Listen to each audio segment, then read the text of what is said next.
Hello, if you want to turn on GoPro Hero 13, the first thing that you need to do is make sure that the battery is inserted. So get the battery from the box, and now we need to insert the battery. So over here we have this little panel, we have this thing. We need to use our fingers, you might need to use two, in order to pull it down like so.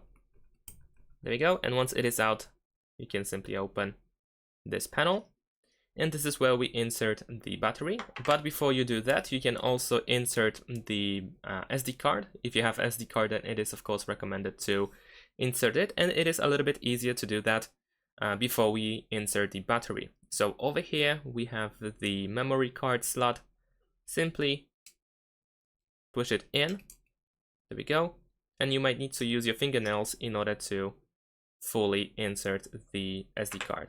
And then let's push the battery and then close the panel. There we go. Now we can turn on our GoPro by using this power button or mode button. So press and hold for a couple of seconds. We will hear a beep. Once you hear the beep sound, you can just release the button and the GoPro will turn on.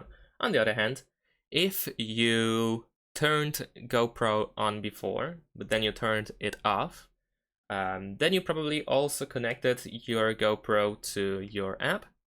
So over here you can also turn off and turn on our GoPro. So if you want to turn it on, you will find here the tap to power on button that you can use as well in order to turn it on, I mean. And that's pretty much it. Thanks for watching, leave a like and subscribe to my channel, and see you in my next videos. Bye.